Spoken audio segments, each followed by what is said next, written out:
Let's get one thing out of the way. Amp sims sound just as good as real amps. Now, there might be minor discrepancies between the accuracy of the amp that they're trying to simulate, and they're very minor, but overall, they sound just as good as real amps. And if you don't think so, you really have not been using amp sims as of late. So I want to go over 3 reasons why I think amp sims are better than real amps, and kind of why I've leaned towards them these days. One thing I forgot to add, this is primarily going to be revolved around recording guitars.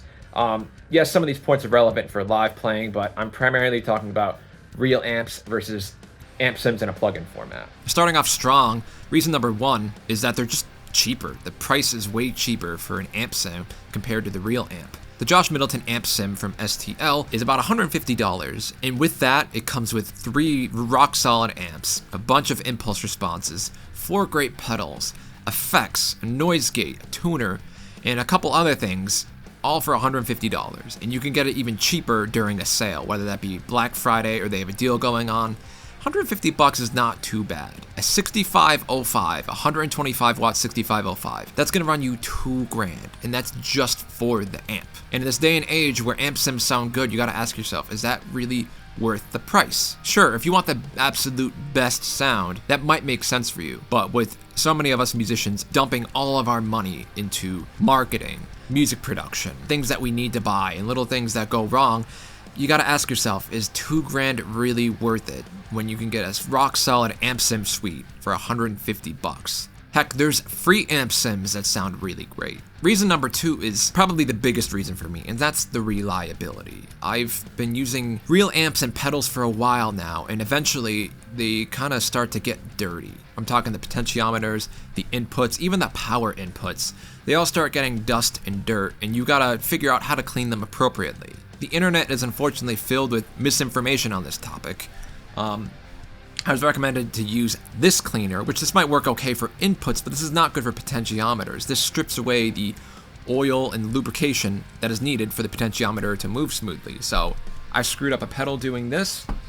And another thing that people recommend is Deoxit D5. Again, it's pretty good for the inputs, but for the potentiometers, really you're supposed to use Deoxit F5. So again, my orange micro dark, some of the potentiometers were starting to get scratchy. I used Deoxit D5. They don't feel the same, and I'm not sure if I actually worsened the potentiometer. They might need to get replaced. An easier issue I had to fix was the input on my orange micro dark, which Deoxit D5 did the trick. But the thing is, when you're recording and you're doing so much stuff, do you really want to worry about, is your amp going to fail on you? Because eventually your amp is going to fail one way or another. Make sure it's on low.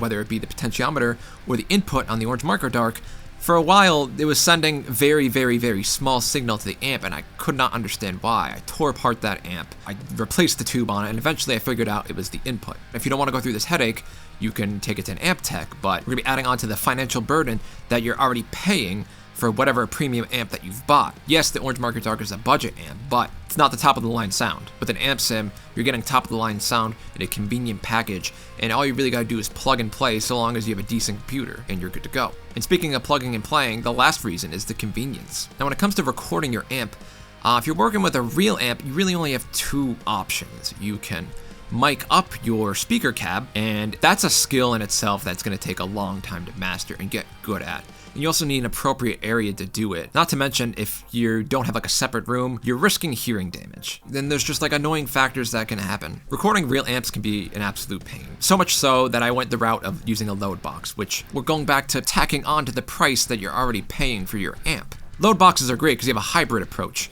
You are using the real amp head that you're plugging into a load box, which brings your amp signal to a line level or a mic level, which can be appropriately fed into your audio interface, and from there, you're gonna use an impulse response. And it's nice because you get the best of both worlds, but if you don't have a load box, if you don't wanna pay that extra money on top of what you're already spending, you're gonna have to mic up your amp. And hopefully you already have a mic, but even then, you're gonna have to figure out how to do it appropriately, because micing an amp is a very, very tedious skill that takes a very long time to master. With amp sims, you kind of just like pull up whatever your favorite preset is, or preset of your own, and you get to work. Or if you don't want to use a preset, you just start off how the plugin is in the default mode, and you get to work with, choosing your impulse response, your cab, the amp that you want, pedals, and it's just a much more easier and streamlined process. And back to presets, you can save a preset of all the settings that you want, and it's a matter of selecting that preset every time you want to use it, and all the settings are there that you want. Now, before I get crucified by people who use real amps,